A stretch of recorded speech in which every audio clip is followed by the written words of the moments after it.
atau bimbingan UTBK kita hari ini dengan membaca basmalah ya. Bismillahirrahmanirrahim. Semoga Allah niatkan belajar kita hari ini sebagai nilai ibadah di depan mata Allah gitu. Amin amin amin ya rabbal alamin. Oke teman-teman, hari ini kita akan bahas mengenai materi praaksara. Mungkin materi praaksara ini adalah materi sudah awalan banget ya. Sudah materi awal yang seharusnya teman-teman ini sudah menguasai gitu. Karena materi masa praaksara sudah keluar ya teman-teman ya. Materi praaksara yang akan kita bahas pada pagi hari ini merupakan materi kelas 1 gitu. Jadi teman-teman di flashback lagi ingatan teman-teman mengenai sejarah masa praaksara kayak gitu. Ini materi kelas 10. Materi di semester awal kelas 10. Jadi teman-teman balik lagi yuk ingatan teman-teman semua di kelas 1 semester kelas 10 di semester 1 teman-teman. Kayak gitu. Oke. Materi praaksara yang akan kita bahas mungkin teman-teman sudah hafal ya. Apa itu masa praaksara? Masa di mana manusia belum mengenal tulisan gitu. Dibagi nih periodisasinya gitu. Ada Paleolitikum. Coba mangga siapa nih kakak mau ajak yang masih ingat nih. Ada 1, 2, ada 4 masa periodisasi pada masa praaksara. Siapa yang masih ingat nih? Mangga boleh nih. Aku Kak. Siapa? Oke Hani, silakan Hani. Hani sudah buka mic. Silakan Hani. Ingat dulu nih. Masa di Indonesia itu kan ada 4. Yang pertama kan Paleolitikum. Itu zaman batu tua. Kedua itu Neolitikum, zaman batu tengah. Kemudian Neolitikum, zaman batu muda. Terakhir itu Megalitikum, zaman batu besar. Oke. Oh, pantesan suaranya kok kecil, ternyata speaker kakak yang kecil di sini belum kakak ngerti. Oke, tadi ya yang sudah Hani sampaikan. Insya Allah boleh cek yang cek lagi siapa ya yang masih ingat nih. Boleh siapa ya? Nah, siapa setelah Hani yang mau masih hafal lagi tentang masa praaksara nih? Coba kakak mau minta Devia. Nah, mangga Dev. Nah, itu ya Kak, ciri khas Paleolitikum. Enggak, sebutkan 5 periodisasi masa praaksara. Oh. Ada apa aja? Yang kayak periodisasinya yang kayak zaman batu tua. Oh, yang pertama ada batu tua, Paleolitikum, terus yang tengah itu Mesolitikum, terus yang batu muda ada Neo. Sama yang terakhir ada batu besar itu Megalitikum. Gitu ya, Kak. Oke, sip ya. Insya Allah teman-teman sudah hafal. Berarti tinggal langsung kita yang sering lupa mungkin dari teman-teman ciri-cirinya ya.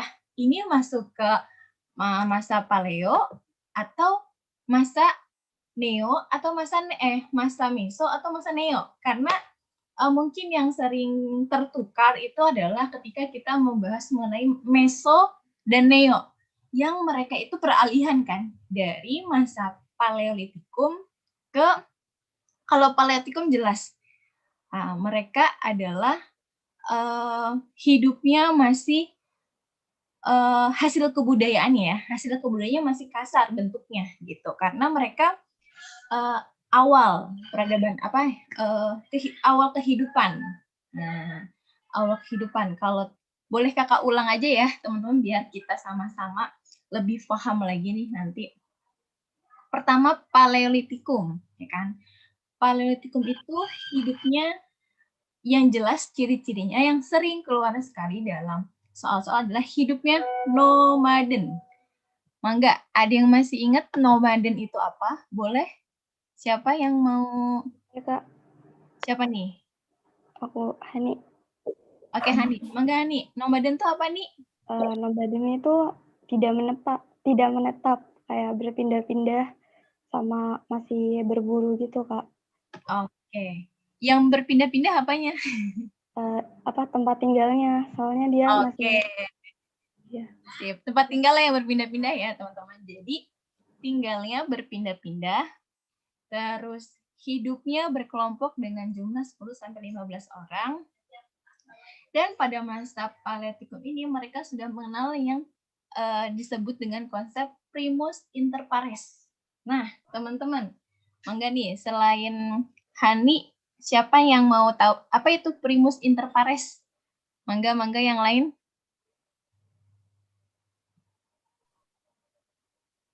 Ada yang tahu konsep primus inter pares? Teman-teman? Ayo ya, kakak tunjuk aja ya. Boleh? Alivia sudah buka mic. Mangga, Alivia.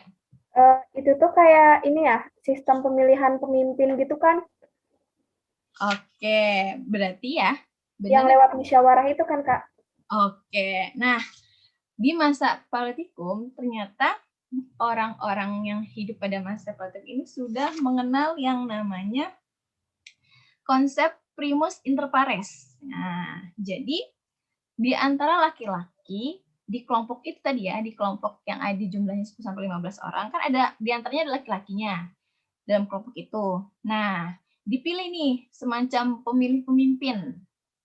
Nah, yang di mana primus inter pares itu adalah yang utama dari yang sama. Jadi, ia bisa kuat secara fisik, mampu membaca tanda-tanda alam, serta memiliki kemampuan komunikasi yang lebih baik daripada laki-laki. Nah, makanya ia diangkatlah sebagai pemimpin di antara laki-laki kelompok tersebut gitu. Jadi pada masa awal kehidupan nih di masa Paleolitikum, mereka sudah mulai namanya primus inter pares, gitu, teman-teman. Jadi mereka memilih laki-laki di antara kelompok itu yang paling kuat, yang dapat membaca tanda-tanda alam, terus yang kemampuan public speaking-nya baik gitu kan ya, kemampuan komunikasi yang lebih baik daripada laki-laki yang lain gitu. Itu yang disebut primus inter pares gitu. Nah, yang sering ketukar nih yang teman-teman perlu hafalkan adalah hasil kebudayaannya. Jadi di soal itu sering sekali yang keluar adalah hasil kebudayaannya. Hasil kebudayaan Paleolitikum apa sih? Hasil kebudayaan Mesolitikum tuh apa sih, dan Neolitikum apa, dan Megalitikum tuh apa, kayak gitu. Nah, jadi benda-benda hasil kebudayaan dari masa Paleolitikum ini masih berupa batu yang masih kasar. Batu yang masih kasar. Nah, terus contohnya itu ada Fleques, ya teman-teman. Ada Fleques.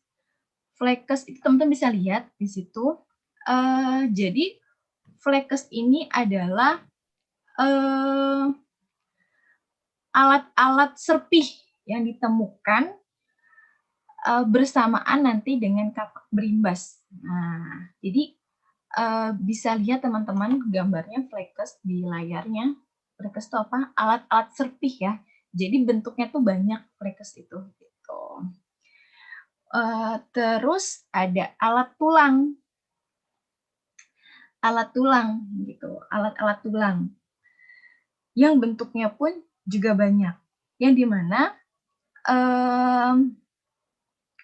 alat-alat tulang ini, Fleques, alat serpih batu, kapang berimbas ini digunakan untuk apa? Digunakan untuk mengumpulkan bahan makanan.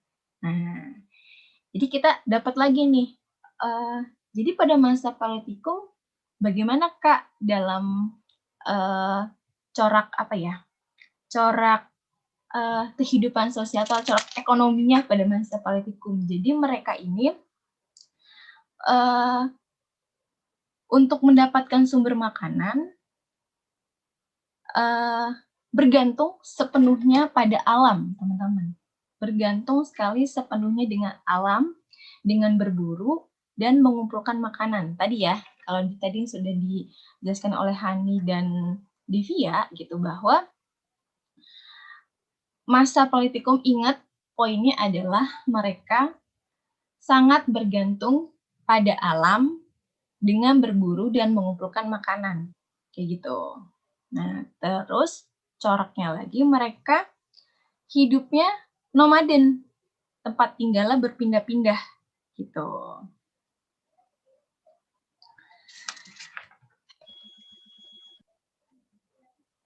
Dan sudah mengenal yang namanya konsep primus inter pares, kayak gitu, ya. Terus hasil kebudayaannya ada plekes, ada alat tulang, ada alat serpih batu, ada kapak perimbas. Yang merupakan kapak perimbas ini atau bisa disebut dengan kapak genggam, ya. Kapak genggam yang bentuknya alat bantunya itu masih kasar, gitu. Oke, kita lanjut ya, teman-teman. Yang kedua apa selanjutnya? Ada yang tahu? Masa apa selanjutnya? Ada masa Mesolitikum ya, teman-teman ya. Mesolitikum.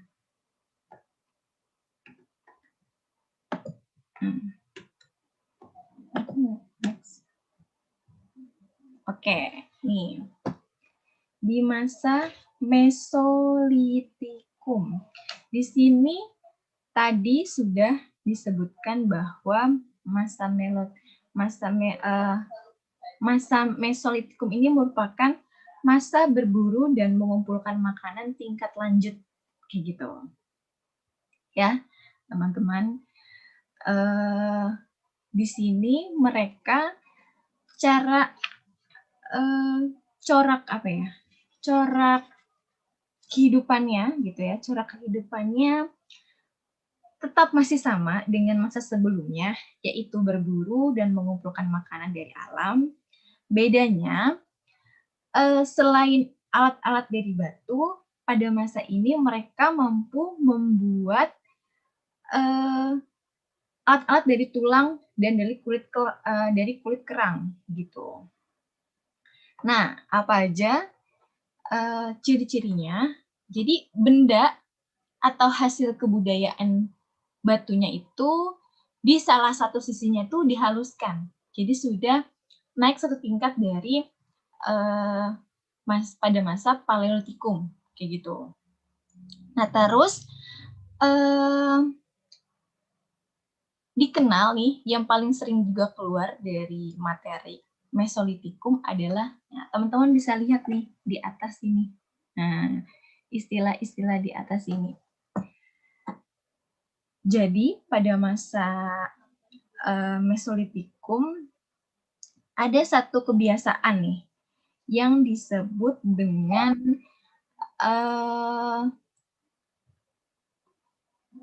Abris Sauchroch. Nah, dikenal dengan Abris Sauchroch, yaitu adalah mereka mengenal yang dinamakan dengan lukisan di gua-gua. Nah, jadi pada masa Mesolitikum juga mereka sudah mengenal yang namanya lukisan di gua-gua gitu. Nah, hidupnya pun semi-sidenter. Jadi bertempat tinggal secara tidak tepat atau masih berpindah-pindah juga gitu ya. Dan mereka mulai tinggal di gua-gua gitu, yang tidak jauh dari sumber air gitu. Nah, salah satunya yang sering keluar juga nih pada masa kebudayaan dari atau corak kehidupannya Mesolitikum adalah Kijogen Moninger. Nah, teman-teman nih, Kijogen Moninger ini merupakan hasil sampah dapur yang dimana telah dibuktikan ya dari penemuan kulit kerang dan siput ya. Jadi penemuan kulit-kulit kerang dan siput dalam jumlah banyak gitu, selain tulang belulang manusia dan alat-alat di dalam timbunan kulit kerang. Nah, jadi timbunan kulit kerang yang membukit itu disebutlah Kijogan Moninger atau hasil sampah dapur yang dihasilkan oleh masyarakat Mesolitikum gitu. Yang hari ini ditemukan gitu, teman-teman. Ya, mungkin itu aja. Oh, satu lagi adalah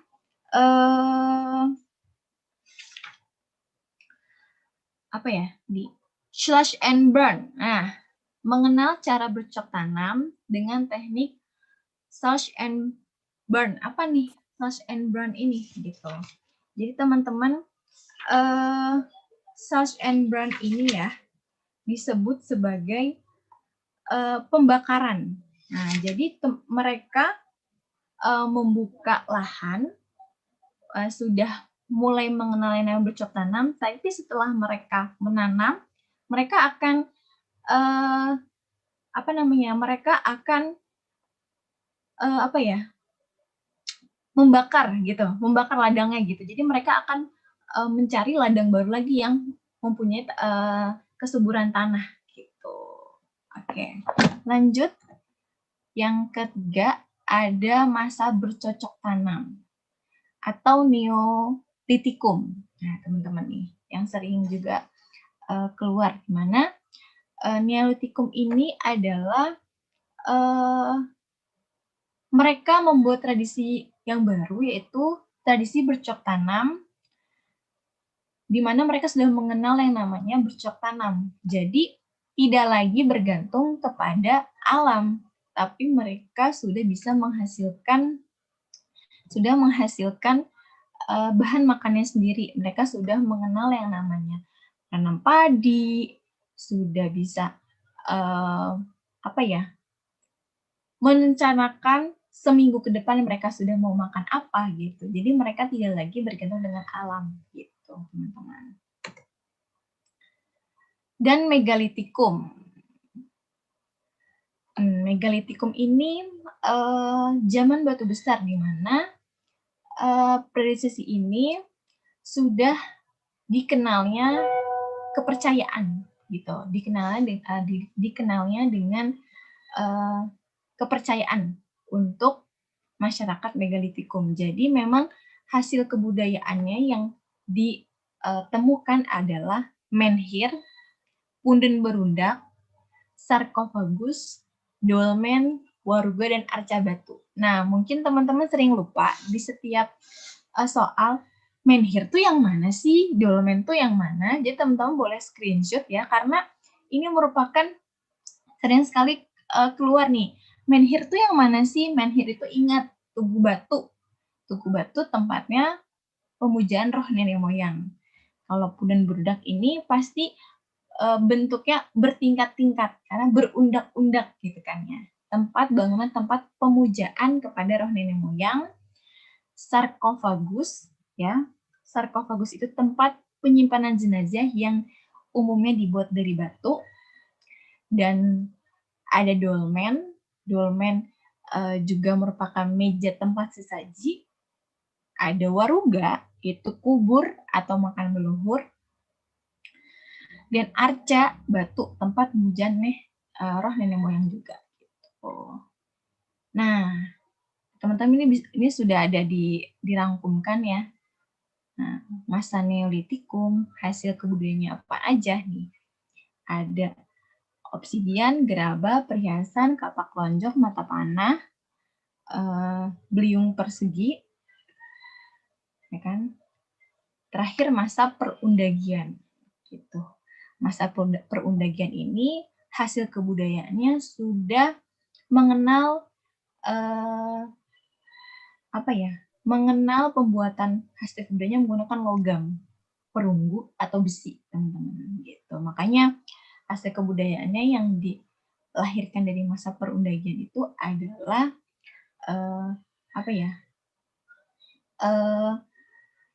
barang-barang yang terbuat dari logam, dan perunggu besi. Kayak gitu, teman-teman. Contohnya ada nekara, bukan neraka ya, nekara, corong, arca, perhiasan, dan senjata. Gitu, teman-teman. Nah, ini adalah merupakan nekara yang ditemukan di Vietnam dan di Bali. Nah, ada nekara Heger 1 dengan nekara Pejeng. Nah, ini perbedaannya. Kayak gitu, teman-teman. Bentuknya tambun, juga sering keluar sih. Bentuknya tambun dan bagiannya pukulannya menyatu dengan bagian badan. Selain itu memiliki ukiran hiasan katak. Nah, kalau yang Pejeng itu bentuknya ramping dengan bidang pukulan yang menjorok ke arah luar dari bagian bahu. Nah, kebudayaannya dari kebudayaan Dongson dan ini asli Indonesia. Fungsinya memohon keselamatan. Kalau Heger memohon keselamatan, menolak bala, meminta hujan, dan mengusir roh-roh jahat. Kalau fungsinya Pejeng itu untuk sebagai sarana upacara lambang status sosial atau bisa menjadi mas kawin. Kayak gitu. Oke ya, sekarang kita masuk ke soal langsung aja ya, teman-teman ya. Kita masuk ke soal. Mana nih?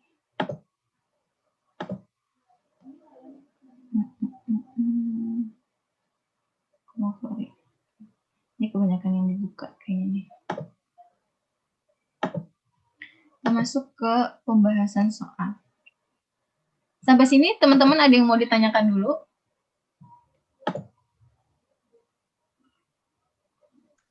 Belum ada, Kak. Belum ya. Langsung aja ya kita ke soal ya. Sebentar.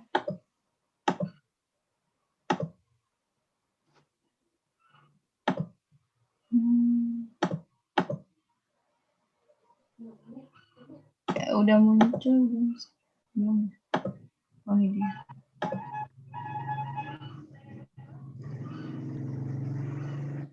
Oke, sudah ada ya? Teman-teman sudah kelihatan soalnya. Kakak boleh dong minta biar kita lebih komunikatif, boleh? Tadi kakak udah dengar suaranya dari Hani, suaranya dari Divya. Boleh deh nih, Nur Aisyah ya. Boleh bacakan soalnya? Nomor 1.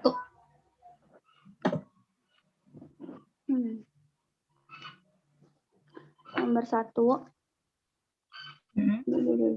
Bangunan suci tempat pemujaan roh nenek moyang yang dibuat dalam bentuk bertingkat-tingkat ditemukan di daerah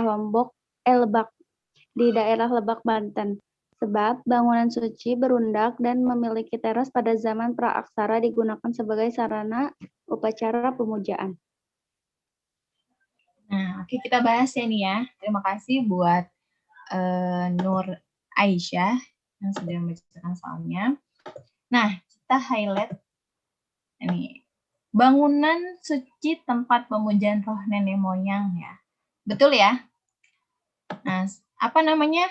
Bangunan suci tempat pemujaan roh nenek moyang yang bertingkat-tingkat namanya punden berundak-undak. Punden berundak.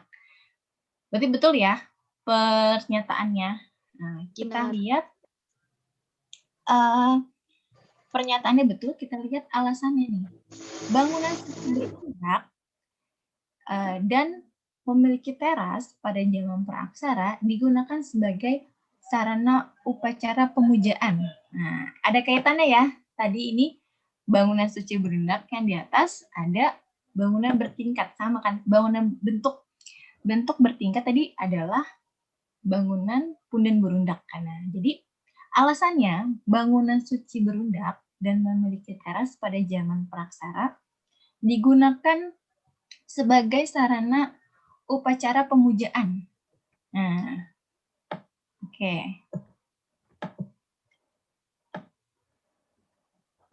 Alasannya benar atau salah, teman-teman? Alasannya benar ya? Benar. Sama-sama. Pernyataan dan alasannya membahas hal yang sama gitu. Nah, betul ya? Jadi pernyataannya benar, alasannya pun benar, dan keduanya mempunyai hubungan sebab akibat karena sama-sama beralasan gitu, berhubungan. Oke. Jawabannya adalah berarti A. Nah, apa ya A-nya ya? Kasih aja deh. Maka tulis jawabannya. Semoga terlihat ya.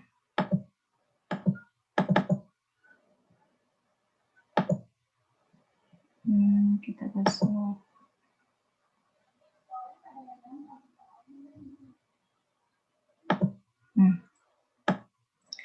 Oke, nomor 2. Tadi kakak sudah dengar yang perempuan. Boleh yang Ikhwan, boleh yang Ikhwannya siapa? Tadi boleh bacakan nomor yang kedua. Silakan dibuka mic-nya yang Ikhwannya.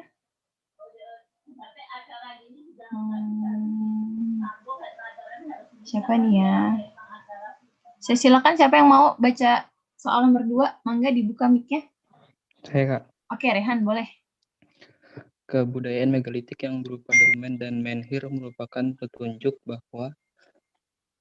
Oke. Masih ingat dolmen yang mana? Dolmen yang mana sih bentuknya? Dolmen yang bentuknya meja, tempat sesaji ya. Dan menhir bentuknya yang mana? Tugu batu. Oke, yang menhir itu bentuknya tugu batu yang bentuknya tugu apa ya? Sebuah tugu yang memanjang ke atas ya. Nah, kebudayaan megalitikum, dolmen dan menhir ini merupakan petunjuk bahwa pada masa untuk apa sih mereka gitu? Untuk apa sih dolmen dan menhir ini dibangun oleh masyarakat megalitikum pada saat itu gitu. Tujuannya adalah nih yang paling tepat ya, jawabannya adalah B. Masyarakat di Nusantara sudah memiliki tradisi pemujaan terhadap roh nenek moyang. Nah, teman-teman harus sama-sama juga mengetahui ya bahwa ketika Aleo mereka masih sibuk dengan urusan perut. Mereka samalah semua manusia ya, ketika perutnya mereka kosong, mereka yang akan mereka cari adalah makanan gitu kan ya. Nah, sama seperti masa Meso dan Neo, mereka terus mencari makanan untuk perutnya. Jadi yang mereka pikirkan adalah perut ya. Sama teman-teman semua. Pasti kalau teman-teman lapar, pasti kalian cari kulkas kan, cari makanan, bahan makanan yang ada di rumah tuh apa gitu. Ketika mereka sudah tidak khawatir lagi mengenai bahan makanan, ya, mereka sudah bisa, yang tadinya masih bingung nih, siang makan apa, sore makan apa, harus berburu kan, harus punya kekuatan ya kan ya. Akhirnya mereka sudah punya cara gimana tidak usah khawatir siang makan apa, sore makan apa, mereka sudah tahu di masa Neo. Nah, di masa megalitikum ini kenapa akhirnya lahir yang namanya tradisi pemujaan? Ketika mereka sudah perut mereka sudah terisi, ya sudah aman lah untuk makan ya, untuk seminggu kemudian mereka sudah tahu akan makan apa gitu. Akhirnya yang mereka pikirkan bukan makan lagi gitu, tapi mereka berpikir ternyata kok adanya siang dan malam, mereka gitu kan ya. Terus adanya tumbuh-tumbuhan, adanya hewan gitu. Ini siapa ini yang menciptakan gitu. Makanya pada masa megalitikum ini kepercayaan yang dianut oleh orang-orang megalitikum adalah kepercayaan animisme dan dinamisme gitu. Mereka percaya bahwa arwah nenek moyang yang arwah manusia yang sudah meninggal itu adalah yang yang menguasai bumi ini gitu. Jadi belum mengenal Islam pada saat itu. Jadi akhirnya mereka berpikir ada yang sangat berkuasa di atas mereka gitu, teman-teman. Akhirnya terciptalah pada masa megalitikum yang dinamakan kebudayaan atau tradisi pemujaan terhadap roh nenek moyang. Gitu. Akhirnya dibangunlah hasil-hasil kebudayaan dari batu besar. Bukan lagi mereka membuat hasil kebudayaan yang seperti alat-alat, tapi mereka membuat bangunan-bangunan besar sebagai bentuk untuk pemujaan terhadap roh nenek moyang. Akhirnya dibentuklah dolmen, menhir, kayak gitu teman-teman semua. Nah, kenapa jawabannya bukan A? Ayo teman-teman, ada yang tahu kenapa yang A, masa Nusantara belum kenal cara bercocok tanam? Itu adalah pada periodisasi apa nih? Nah, pada periode apa? Masa belum mengenal bercocok tanam. Ayo mangga. Nah, ada yang tahu jawabannya? Masa Paleolitikum, Kak. Oke. Masih Paleolitikum ya. Nah, masih Paleolitikum. Nah, ini dia nih. Oke. Terus lanjut teman-teman semua. Kedua peninggalan tersebut merupakan alat bercocok tanam. Bukan ya. Nah, alat bercocok tanam itu ada beliung persegi ya kan. Terus ada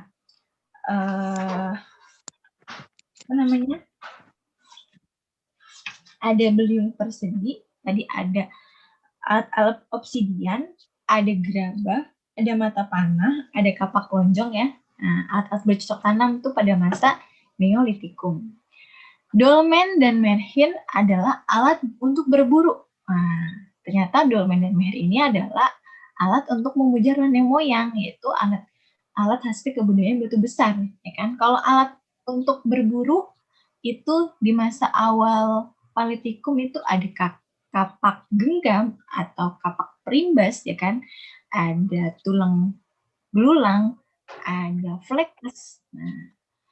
Nah, masyarakat sudah mengenal rumah permanen. Nah, masyarakat sudah mengenal rumah permanen ini ada di masa periodisasi siapa nih, teman-teman semua? Neolitikum. Neolitikum ya.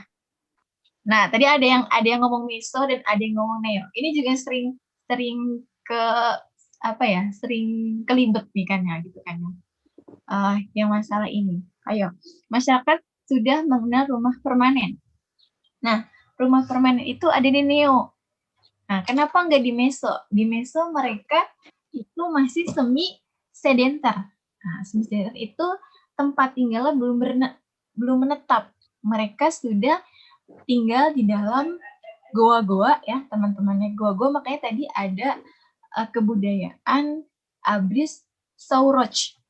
Nah, mereka sudah menggambar lambang-lambang di dinding goa-goa, tapi mereka berpindah.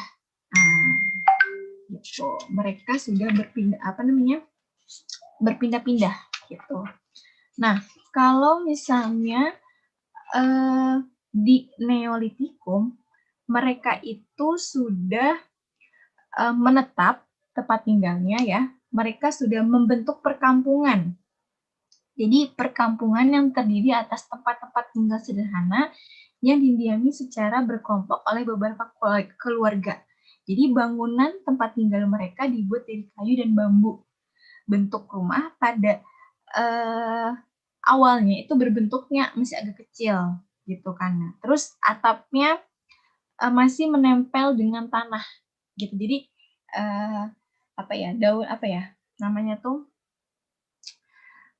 di daunannya tuh disusun ke bawah gitu. Kalau teman-teman nanti deh sama-sama kita lihat ya bentuknya. Dan mereka sudah mengenal yang namanya gotong royong, teman-teman semua. Kayak gitu.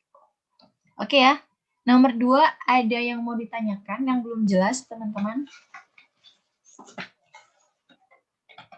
Gimana? Ada yang mau bertanya? Oke, kita bisa next ya, teman-teman semua ya. Oke, sekarang nih. Nah, nomor 3. Mangga nomor 3. Siapa yang mau baca soalnya? Tadi udah Rehan, udah Hani, Terus siapa lagi ya? Selain yang sudah menjawab, sudah membacakannya, silahkan, mangga. Silahkan buka mic-nya, teman-teman.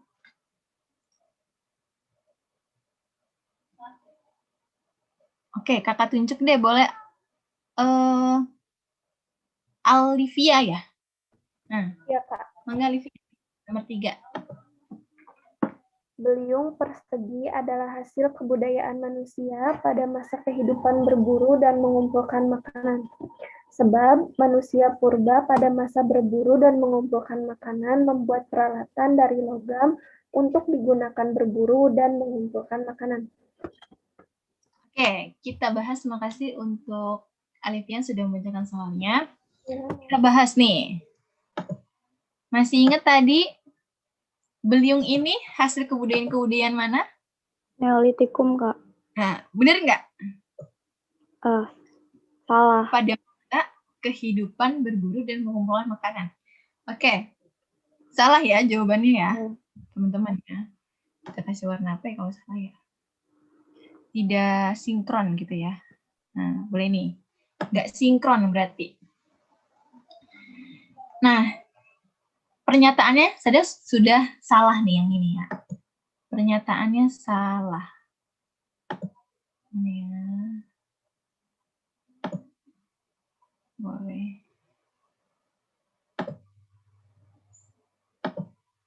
Sudah salah pernyataannya.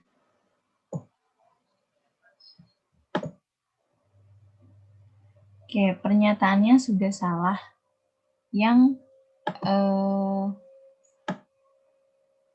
pernyataannya salah nih. Terus sekarang kita bahas alasannya. Nah, manusia purba, ya teman-teman, manusia purba pada masa berburu makanan membuat peralatan dari logam. Nah, kakak highlight yang kakak warna merah. Oke.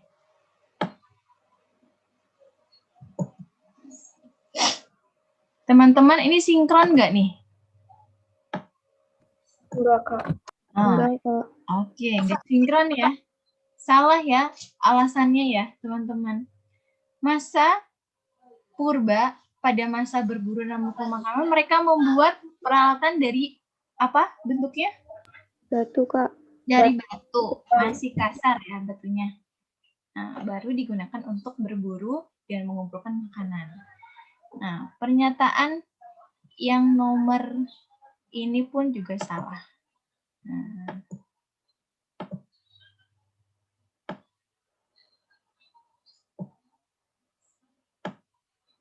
Oke, salah juga yang nomor ini. Oke.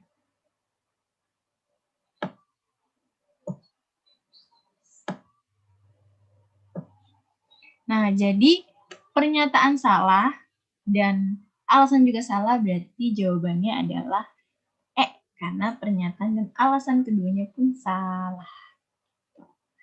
Di sini ya, kakak tulis. Oke.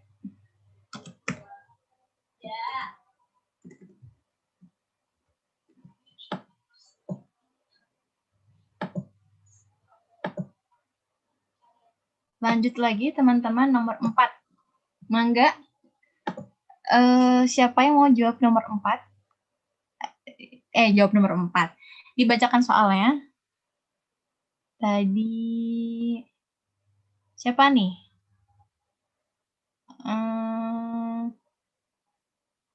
Boleh siapa yang mau dibaca nomor 4 soalnya? Silakan buka mic-nya. Mangga, Naja ya? Naja silakan Naja.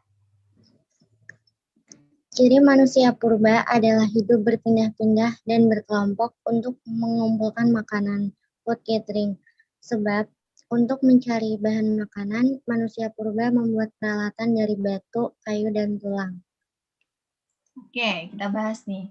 Ciri-ciri manusia purba adalah hidupnya berpindah-pindah dan berkelompok. Nah, hidup berpindah-pindah dan kelompok ini adalah ciri masyarakat Paleolitikum yang masih mengumpulkan makanan dan berburu. Nah, disebut food gathering.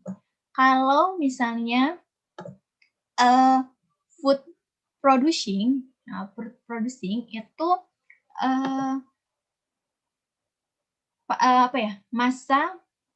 masa sudah mulai bercocok tanam.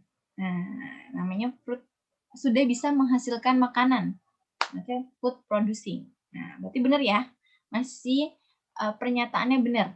Nah, salah satu ciri manusia purba itu hidupnya berpindah-pindah dan berkelompok itu untuk mengumpulkan makanan food gathering. Nah, masih pernyataannya masih benar.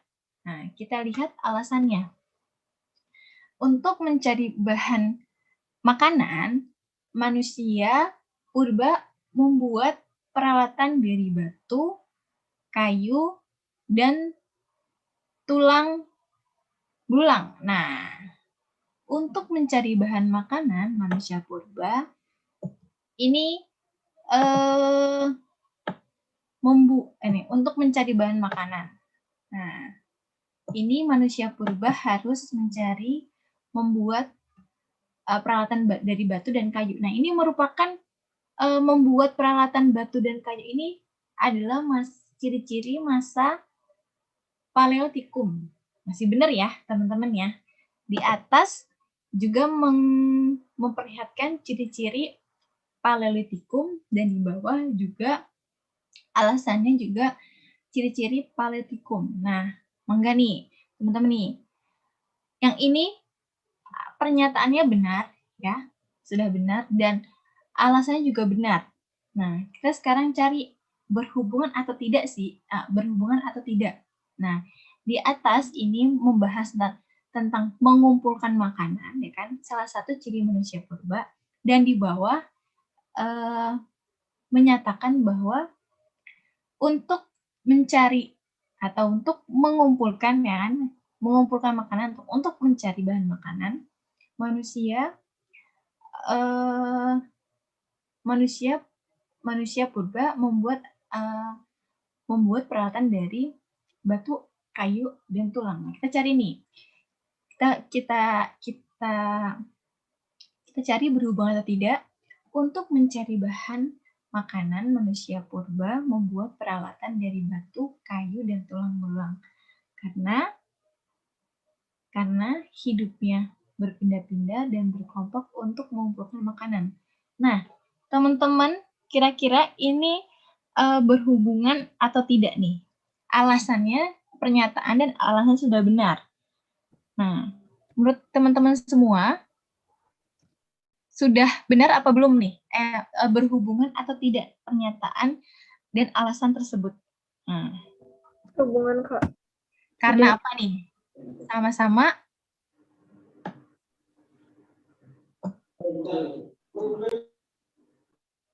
karena sama-sama yang atas itu mengumpulkan makanan ya, bicara soal mengumpulkan makanan, dan di bawah juga membahas tentang mengumpulkan makanan gitu. Yang di atas itu ciri-cirinya, yang bawah ini merupakan sama-sama juga ciri-ciri dari Paleolitikum gitu. Jadi pernyataannya benar, ya kan ya, dan alasannya benar, saling berhubungan adalah A jawabannya.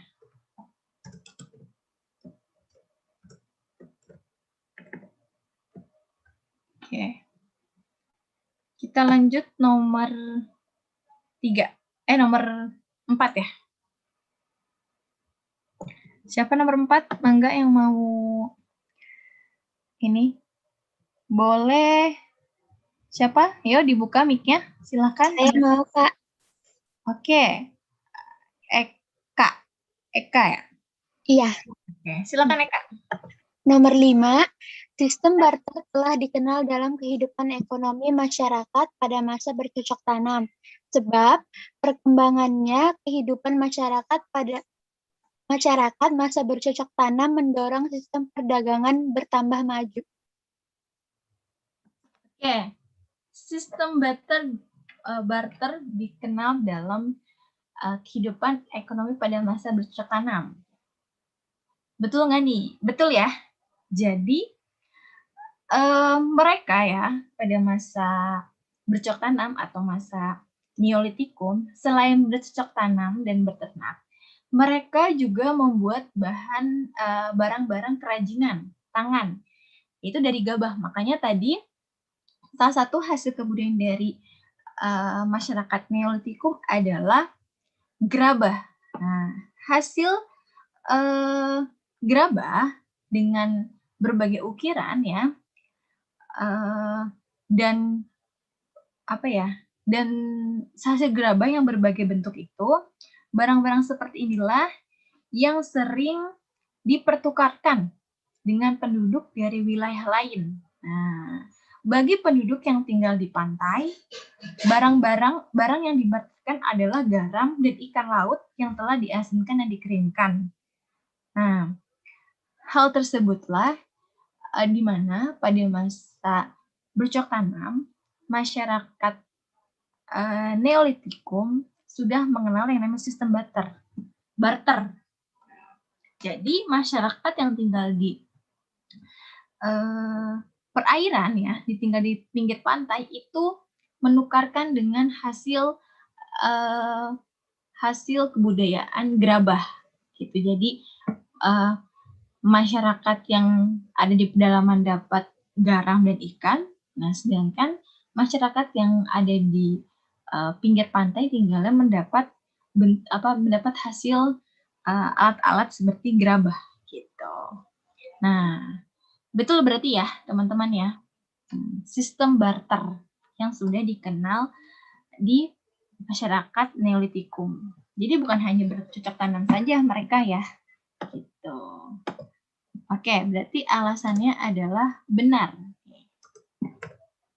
Biar kakak taruh ini aja kali ya. Benar. Nah, oke. Berkembangnya kehidupan masyarakat masa bercocok tanam mendorong sistem perdagangan bertambah maju. Nah, ini dia. Selain mereka melakukan pertukaran atau barter, ya, di sini mereka juga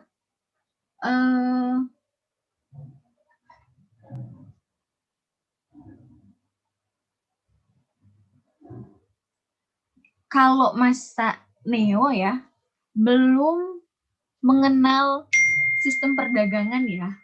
Nah, mereka belum mengenal yang namanya sistem perdagangan. Mereka hanya mengenal yang namanya sistem barter. Nah, untuk perdagangan itu belum ada di masa Neolitikum.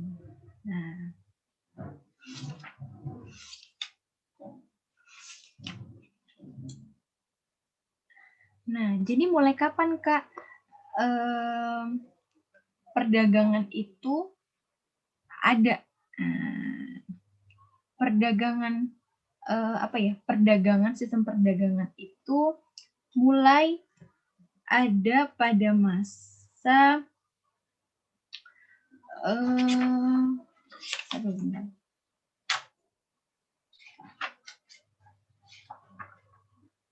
pada masa bentar nih.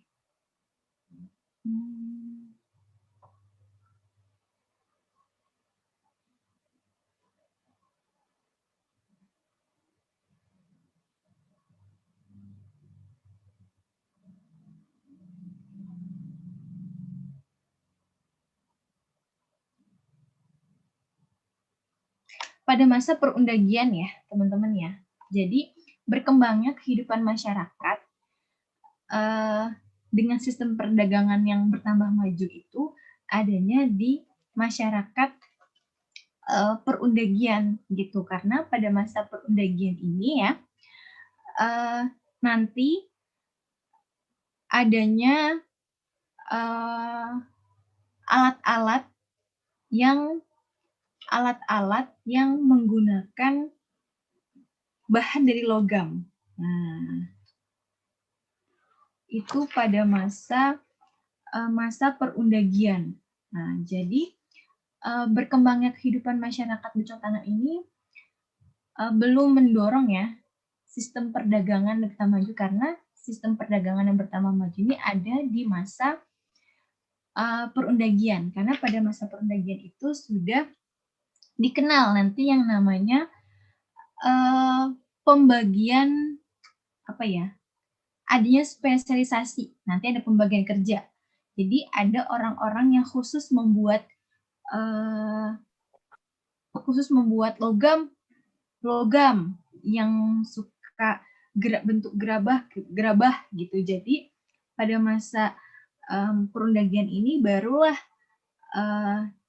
akhirnya sistem perdagangan ini bertambah maju gitu. Jadi alasannya adalah kalau berkembangnya kehidupan masa perundagian mendorong sistem perdagangan itu betul. Tapi kalau di sini yang di alasannya adalah masa bercocok tanam belum gitu, teman-teman. Oke ya, berarti pernyataannya adalah salah. Oke.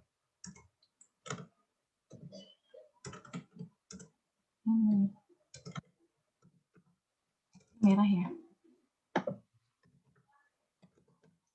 Oke, benar dan salah jawabannya adalah C ya. Pernyataannya benar dan salah. Nah, jawabannya adalah C.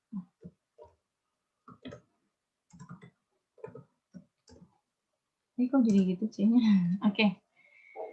Lanjut nomor 6, teman-teman. Silahkan nomor 6.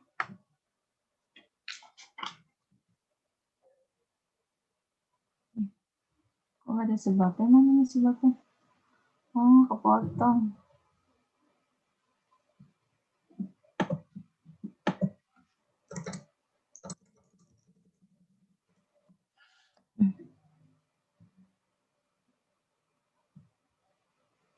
Sama. Oke, nomor 6.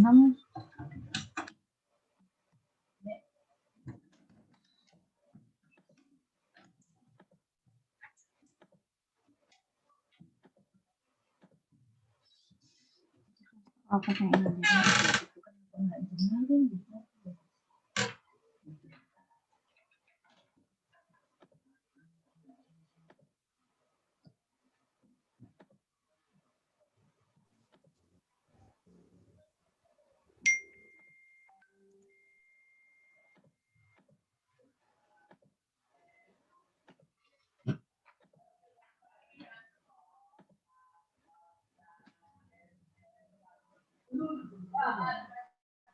Oh ya, memang ternyata ada di sini.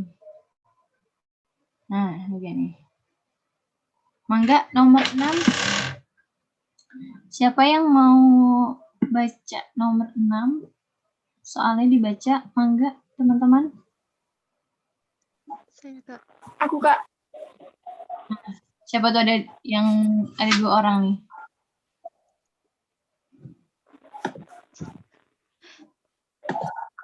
Mangga yang satu. Boleh Aditya Siti dulu, nanti soal nomor 7 Ulfa ya. Tadi siapa tuh? Ya. Oke, boleh Aditya Siti, silakan. Nomor 6. Nomor 6, penyebaran bangsa Proto-Melayu ke wilayah Indonesia, salah satunya adalah melalui jalan timur, yaitu Filipina dan Sulawesi. Sebab kebudayaan bangsa Proto-Melayu tergolong kebudayaan batu muda seperti kebudayaan kapak lonjong. Oke, kita bahas yang pertama ya. Penyebaran bangsa Proto-Melayu ke wilayah di Indonesia salah satunya adalah melalui jalan timur, yaitu Filipina dan Sulawesi, ya teman-teman. Sebab kebudayaan bangsa Proto-Melayu tergolong batu muda seperti kebudayaan kapak lonjong, ya teman-teman.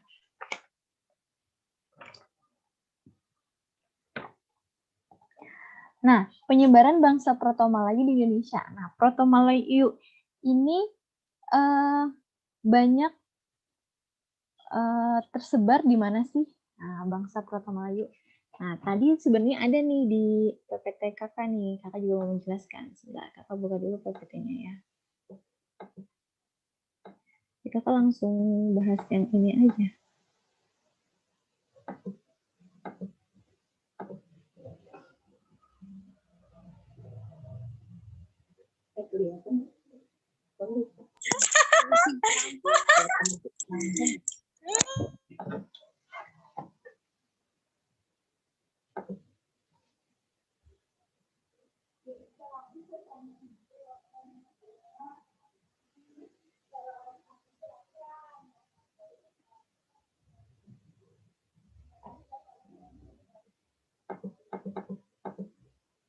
Oke, oh iya kakak nggak share screen ini ya, yang di PPT-nya. Mana tadi?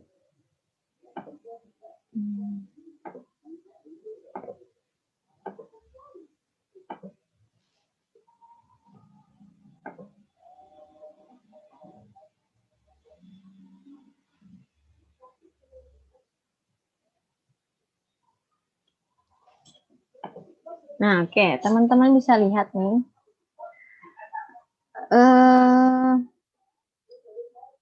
Salah satunya ya, ada namanya teori Yunan yang membahas migrasi manusia dari Yunan, yakni bermigrasi dari Sungai Mekong menyebar ke Nusantara. Nah, jadi ada 3 gelombang migrasi nih manusia dari Yunan ke Indonesia. Nah, yang pertama itu ada Negrito, itu yang mendiami sebagian besar daerah Papua dan Riau. Nah, yang kedua itu ada Proto-Melayu yang menyebar ke Indonesia itu menjadi suku Dayak, suku Toraja, suku Batak, ya kan?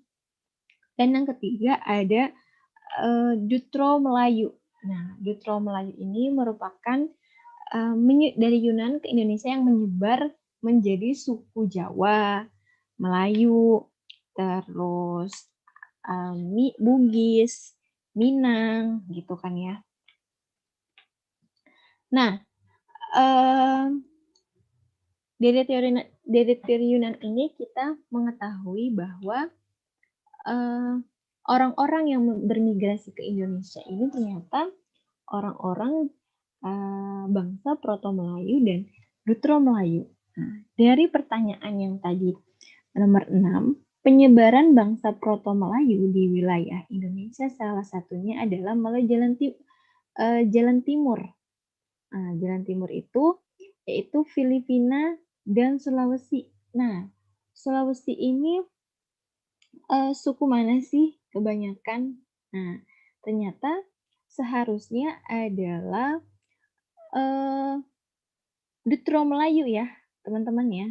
Nah, Sulawesi ini jadi penyebaran jadi yang melalui Filipina dan Sulawesi itu adalah Jutro Melayu, teman-teman semua.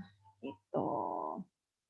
Nah, sedangkan yang Proto Melayu ini adalah orang-orang suku Dayak, ya kan ya, suku Toraja, Batak, ya, yang dimana Proto Melayu ini adalah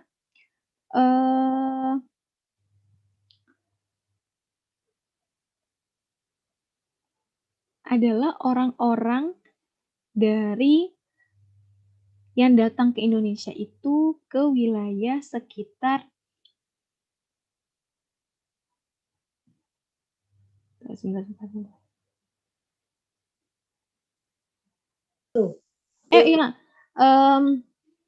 wilayah sekitar apa ya? Sulawesi ya, Sulawesi. Jadi orang-orang dari Proto Melayu ini adalah orang-orang yang datang dari Sulawesi, Ibu lupa nih, Toraja ya, Toraja kan Sulawesi ya, Toraja Sulawesi yang datang dari Filipina ya, Filipina Kalau barat ya, Ibu ngehnya tadi barat di otak Kakak ingetnya barat. Soalnya ada tulisan jalurnya jalur timur ya.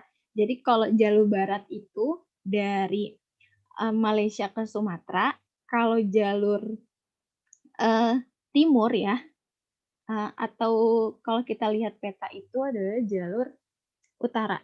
Mana ya teman-teman petanya?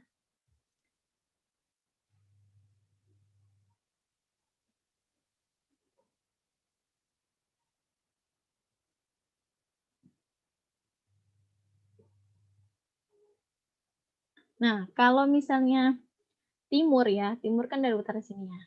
Nah, jadi kalau Proto Melayu itu datangnya kalau dari barat itu dari Malaysia ke Sumatera ya, teman-teman dari Malaysia ke Sumatera. Tapi kalau dari jalur timur itu dari Filipina ke Sulawesi.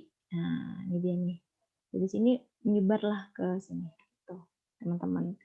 Suku mana aja di Proto Melayu itu? Ada suku Toraja ya, suku Sulawesi, dan ada Batak, ada Dayak.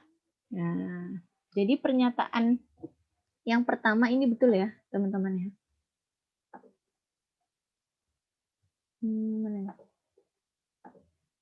Jadi penyebaran bangsa Proto Melayu ini ke wilayah Indonesia salah satunya adalah melalui jalur timur, Filipina dan Sulawesi. Berarti betul ya. Nah, sekarang alasannya kebudayaan bangsa Proto Melayu tergolong kebudayaan batu muda. Nah, seperti kebudayaan Kapak Konjong. Nah, kita lihat kebudayaan Kapak Konjong. Jadi ini ada ya mengenai. Nah, ini dia ya. Jadi kebudayaan bangsa Proto Melayu itu tergolong kebudayaan batu muda, yaitu adalah kebudayaan kayaknya Kapak Konjong. Betul ya? Jadi masa tadi Neolitikum didiami oleh orang-orang dari Proto Melayu ya, yang mempunyai kebudayaan itu Kapak Lonjong. Nah, jadi di kedua kakak masih apa nih share screen-nya? Oke. Mana tadi ya?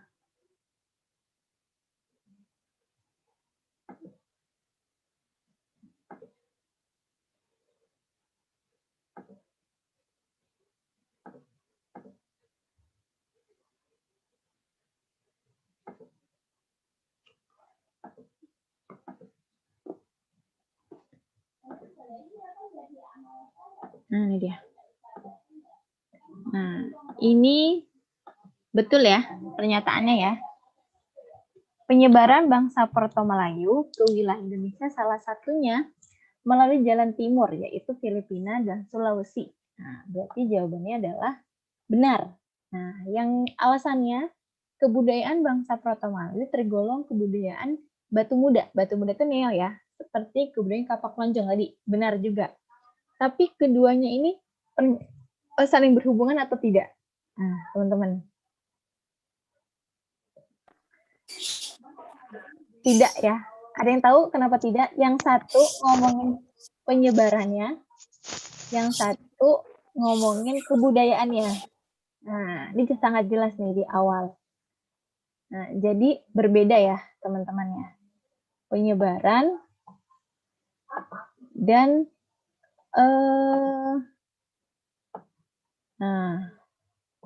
yang satu kebudayaan. Nah, jadinya benar-benar tapi tidak berhubungan, jawabannya adalah B ya. Oke. Ada yang mau ditanyakan nih nomor 6? Teman-teman? Enggak. Insya Allah ya, paham ya? Paham, Kak. Jadi kalau Proto Melayu dan Dutro Melayu tadi ya, merupakan tadi kalau misalnya teman-teman ingat kalau Proto Melayu itu penyebaran ke Indonesia itu di wilayah di suku Dayak, ya kan? Suku Toraja dan Mana lagi tadi ya? Suku Toraja, suku Dayak, dan Batak gitu. Jadi persebarannya itu di Sumatera dan di Sulawesi ya kan ya. Nah, tapi ingat bangsa Proto Melayu ini memasuki Nusantara ini melalui 2 jalur, yaitu ada jalur barat dan jalur timur atau jalur utara. Ada 2. Ada yang datangnya dari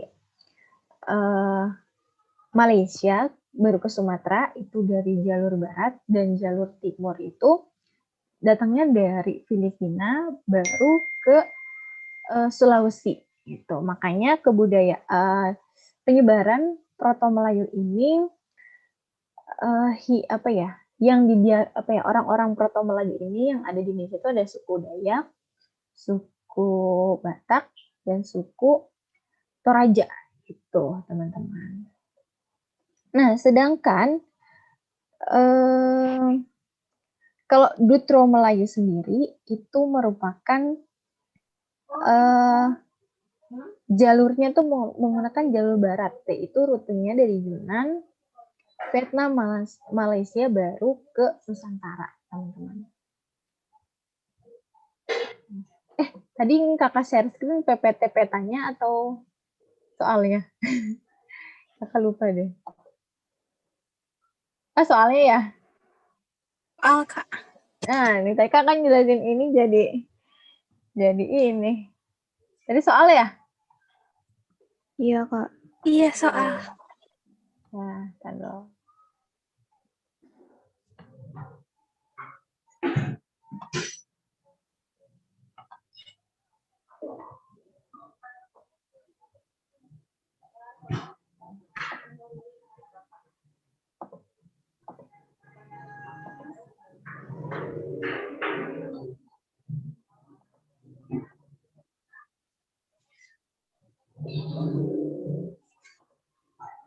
Nah, ini ya teman-teman Yunan ya. Jadi peta persebaran masyarakat Nusantara itu dari mana sih gitu ya? Jadi asal usul nenek moyang itu dari mana sih asal usul nenek moyang Nusantara? Nah, mereka itu datang dari migrasi dari Yunan nih. Nah, Yunan di sini. Migrasi ke Nusantara. Nusantara itu di bawah ya. Migrasi di bawah sini. Nah, jadi dari Yunan ini bangsa yang bermigrasi adalah Proto Melayu, teman-teman ya, Proto Melayu yang melewati jalur barat dan jalur utara, teman-teman. Gitu. Nah, kalau jalur barat itu dari Malaysia ke Sumatera, dan jalur timur itu dari Filipina baru ke Sulawesi. Nah, ya teman-teman ya. Oke, kita lanjut nomor selanjutnya nih.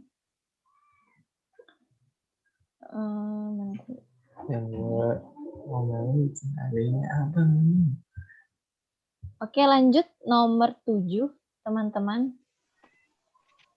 Nah, Mangga nomor 7.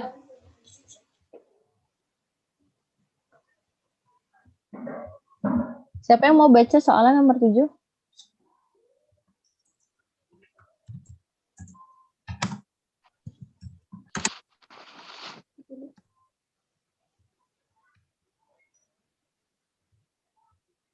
Boleh kakak panggil aja ya.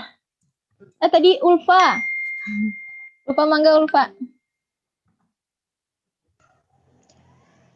Kebudayaan yang datang bersamaan dengan terjadinya migrasi Dutro Melayu di Indonesia adalah budaya yang Yunan. Oke. Dutro Melayu, teman-teman. Dutro Melayu tuh kebudayaan mana nih? Jadi kebudayaan yang datang bersamaan dengan terjadinya migrasi Dutro Melayu di Indonesia adalah kebudayaan dari kebudayaan Dongson, teman-teman. Jadi kebudayaan Dutro Melayu ini masuk ke Indonesia bersamaan dengan masuknya kebudayaan Dongson dari Vietnam. Nah, jadi Vietnam yang membawa kebudayaan logam. Nah, itu dia. Jadi kebudayaan Dutro Melayu yang ada di Indonesia itu berbarengan dengan menyebarnya kebudayaan Dongson, yaitu kebudayaan logam, sehingga masyarakat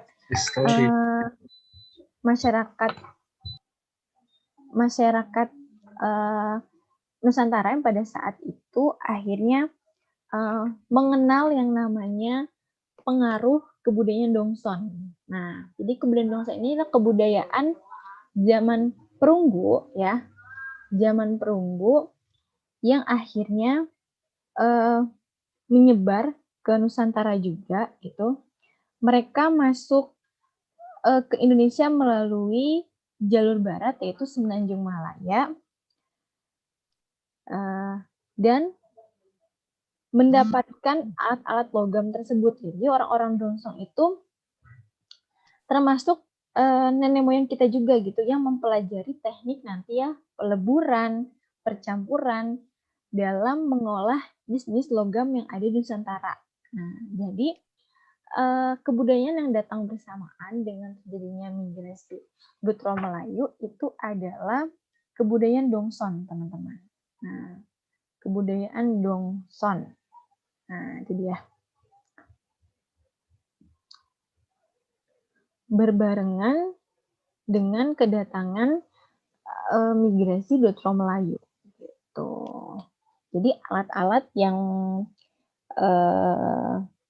alat-alat yang dibawa oleh kebudayaan Dongson itu adalah alat yang berbentuk dari logam, teman-teman.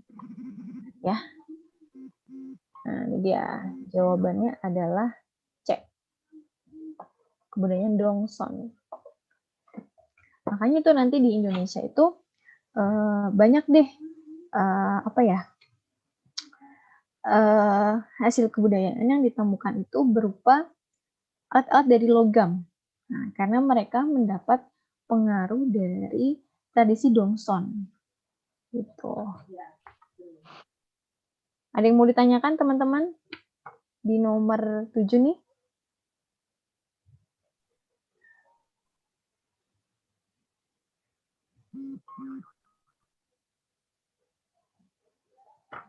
Oke ya, kita lanjut ya. Nomor 8. Nah, ini dia nih. Ya kan, masih berlanjut dengan bahasan tentang Dongson lagi. Nomor 8, silakan mangga. Siapa yang belum boleh?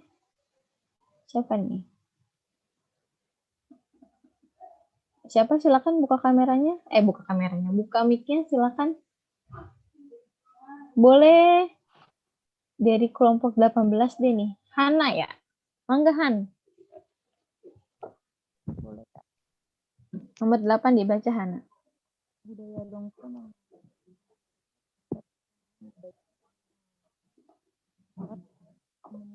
Halo Hana. Ada Hana? Buka. Oh, sudah buka. Silakan Hana.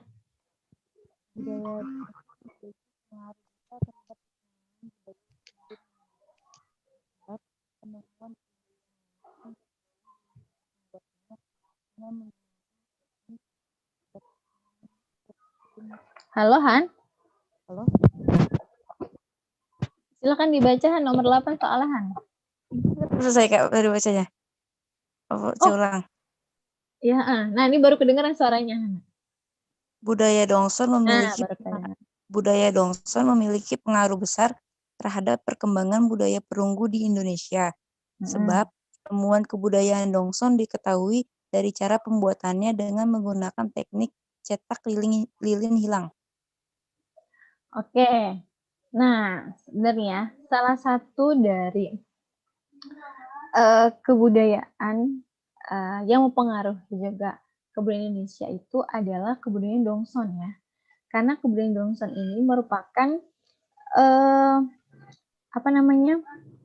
kebudayaan yang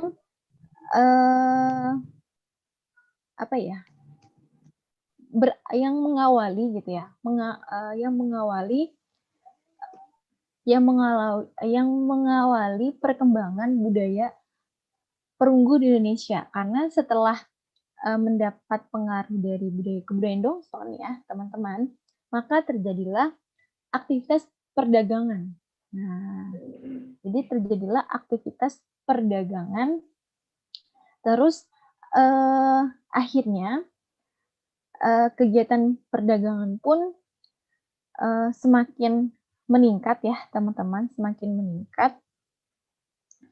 Dan hal tersebutlah yang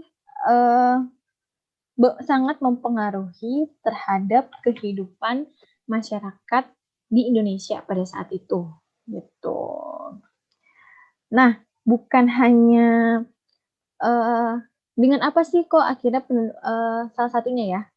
Berarti benar ya pernyataan nomor 8 yang budaya Dongson memiliki pengaruh besar terhadap perkembangan budaya perunggu Indonesia. Nah, hal ini benar nih. Nah, benar pernyataannya.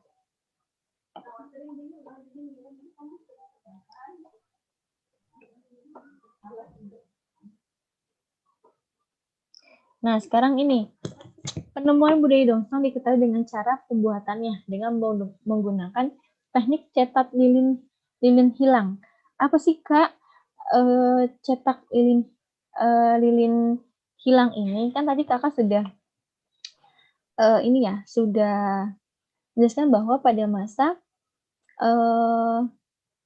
masa perundagian itu nanti ada lahirlah orang-orang pembagian kerja atau spesialis gitu kan ya. Nanti ada yang membuat logam, ya kan? Ada yang membuat caranya pembuatan logam itu bagaimana, pencairan besi itu bagaimana. Nah, salah satunya adalah dari penemuan dari kebudayaan Dongson ini lahirlah sebuah teknik untuk mengolah logam. Salah satunya adalah cetak lilin. Nah, cetak lilin ini merupakan salah satu pembuatan logam dengan cara cetak lilin. Nah, cetak lilin itu seperti ini nih. Ada nggak ya di sini? Oh, nggak ada di sini. Yang mana? Cetak lilin itu jadi panasnya logam itu yang dicairkan, panas logam yang dicairkan itu akhirnya dimasuk kepada cetakan kayu yang sudah dibentuk gitu berupa patung. Nah, nanti cetakan tersebut itu dipecahkan gitu. Akhirnya terdapatlah cairan logam yang sudah membeku yang berbentuk sebuah patung. Itu dia tuh salah satu cara pengolahan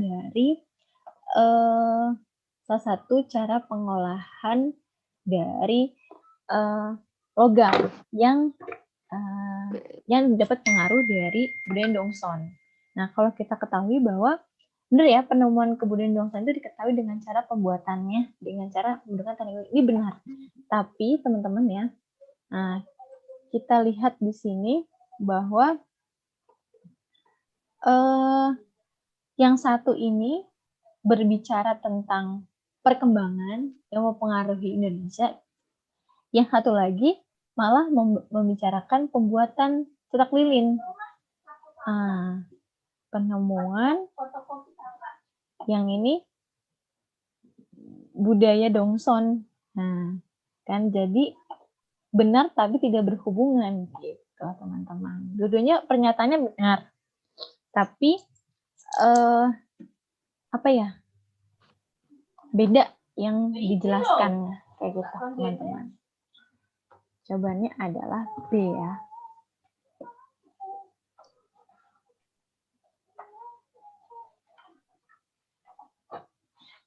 Oke, Oke, oh ini kita udah masuk ke kerajaan ya, teman-teman ya. Kerajaan.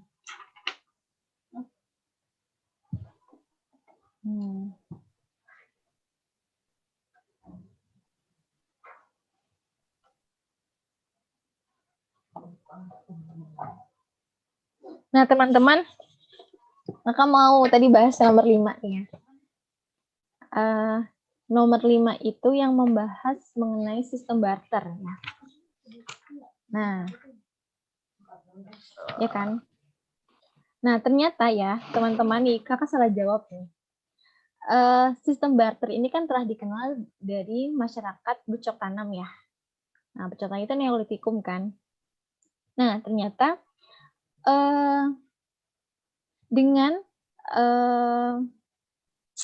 dengan ditemukannya sistem barter ini ya, teman-teman, ternyata membawa pada masa perundagian gitu. Nah, jadi pada masa sistem barter ini adalah merupakan yang mendorong. Nah, jadi dengan ditemukan sistem barter ini adalah yang mendorong aktivitas perdagangan yang ada di Nusantara.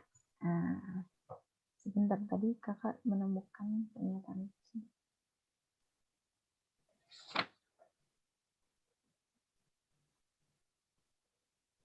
Nah ya, jadi kegiatan perdagangan sederhana dalam bentuk barter ini ya, tukar-menukar bantang sejak awal periode, yang mula-mulanya perdagangan dalam wilayah yang sangat kecil, kemudian berkembang menjadi besar sampai ke wilayah Asia Tenggara lainnya, termasuk Nusantara nih, gitu.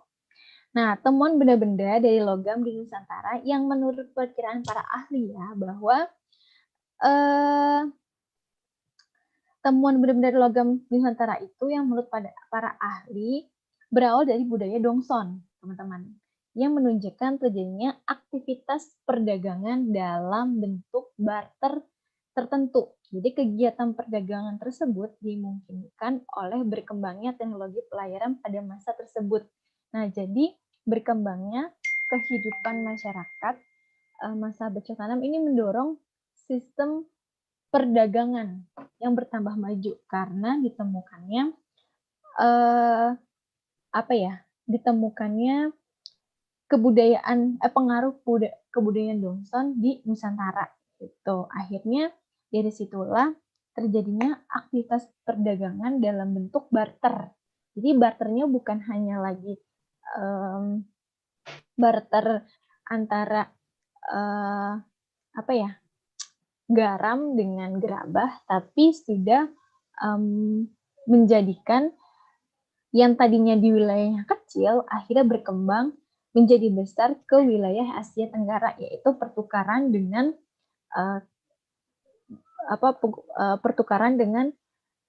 kebudayaan Dongson gitu. Akhirnya Indonesia mendapat pengaruh atau mendapatkan hasil-hasil kebudayaan dari logam. Nah, akhirnya bertanya nih, ini dari logam hasil-hasil kebudayaan dari logam ini dari mana gitu. Akhirnya disitulah baru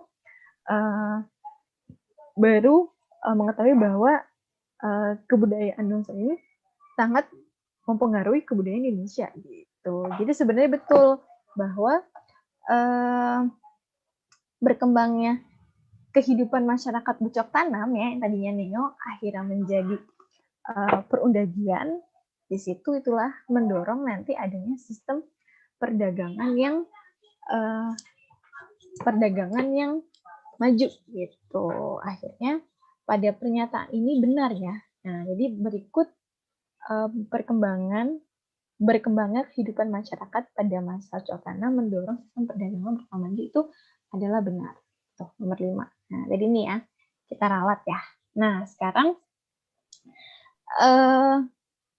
berhubungan tidak gitu. Yang di atas membicarakan tentang sistem barter telah dikenal di kehidupan masyarakat cocok tanam, betul ya?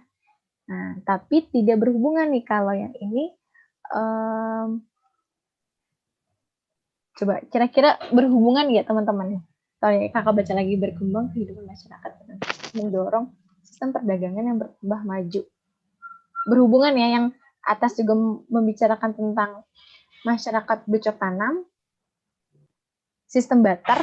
Nah, sistem barter ini merupakan awal dari berkembangnya masyarakat bercocok tanam yang mendorong sistem perdagangan atau aktivitas perdagangan bukan hanya di wilayah kecil, akhirnya bertambah besar menjadi wilayah yang di Asia Tenggara gitu. Jadi saling berhubungan ya, gitu teman-teman. Jawabannya adalah A. Oke, sebelum kakak tutup nih, ada yang mau ditanyakan teman-teman?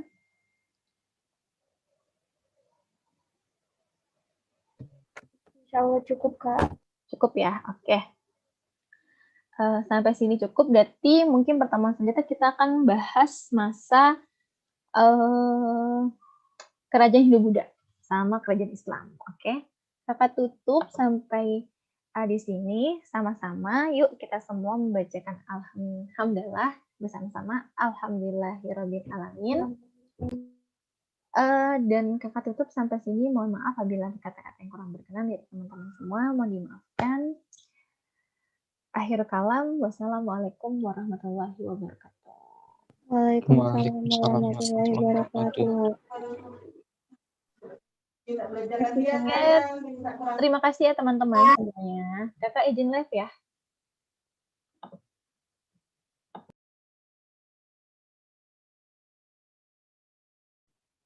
Oke, sudah selesai hari sejarahnya. Nanti geografi kita tunda di jam 4 ya teman-teman. Jadi yang belum mengerjakan latihan soal geografi bisa dikerjakan dulu. Oke? Oke, Kak. Oke, sampai jumpa di jam 4.